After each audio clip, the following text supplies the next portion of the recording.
I never thought I'd be the one kicked out of my own son's wedding. I wasn't just a guest. I paid for the venue. I paid for the flowers, the food, even her custom gown. I didn't want control, just wanted to feel included, to feel like I mattered. But that afternoon, under a sky too perfect to predict disaster, her voice cut through the crowd like a knife. "Get out." And she pointed at me. For a second, no one moved. No one said anything. I looked around for Thomas, my son. Oh, boy I raised alone after his father died. The one I nursed through fevers and held after heartbreaks. He stood by her side, stone-faced. He didn't say a word. Not in my defense, not in protest, nothing.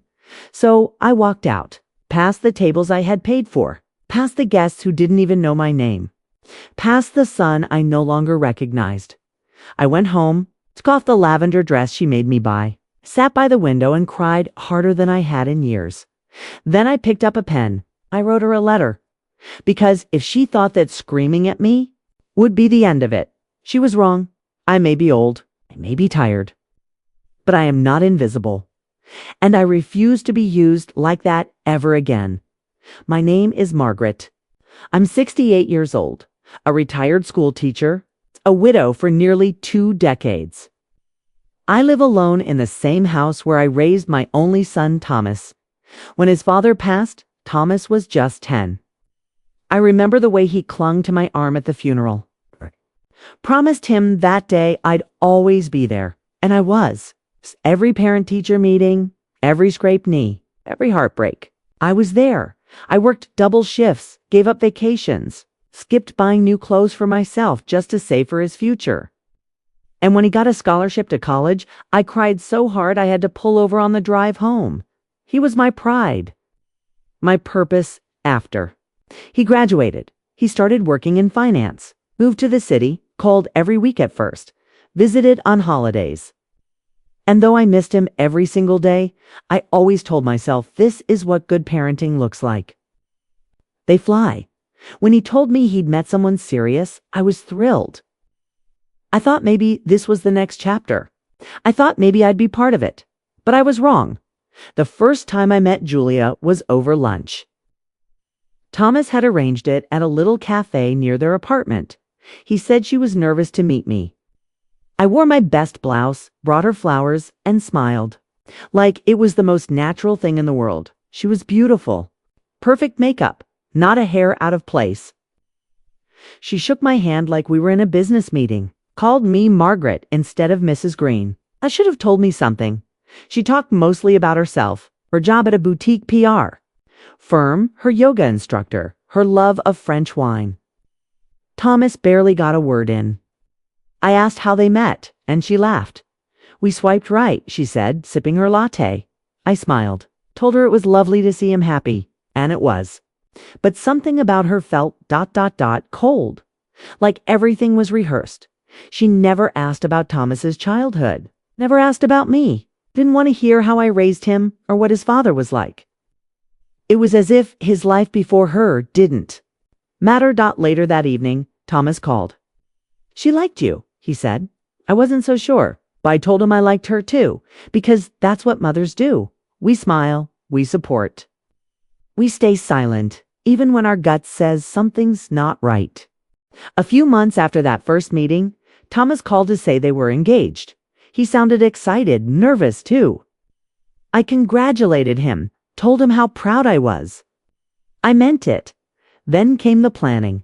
They wanted a big wedding. Elegant, modern, tasteful. Julia sent me a list of venues the next week. "No, what do you think? No, would you like to come see them? Just here's the list, here's the budget, here's the date." I offered to help pay, not because they asked, because I wanted to. I had been saving for years, for emergencies, for Thomas, maybe even one day for grandchildren. I never thought I'd be spending it on lavender napkins and imported table runners. Still, I wired the money. No hesitation. That's what parents do, isn't it? But something changed after that. I wasn't invited to the fittings, or the food tastings, or the florist meetings.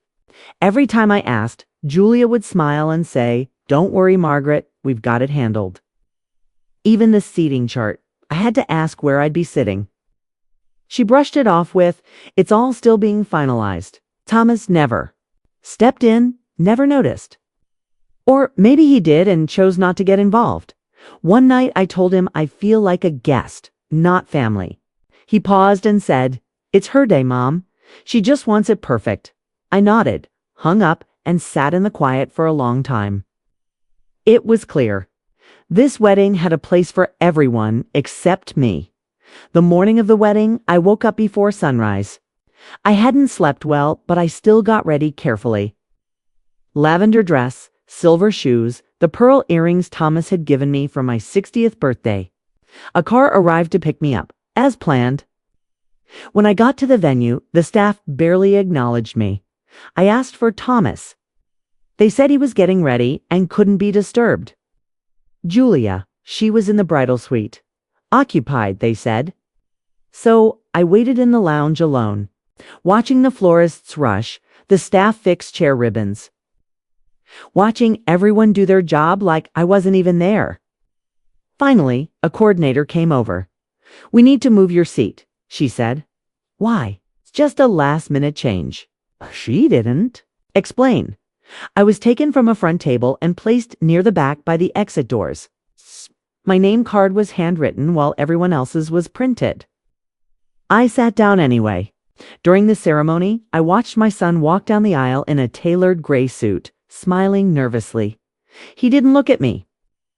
Then Julia appeared glowing in white, all lace and satin. The guests stood. I stayed seated. Not out of protest, but because my knees had locked from the weight of it all. They exchanged vows, kissed, everyone clapped. I didn't. At the reception, I stayed to the side. People passed me with small nods. No one stopped to talk. I barely ate. I just watched.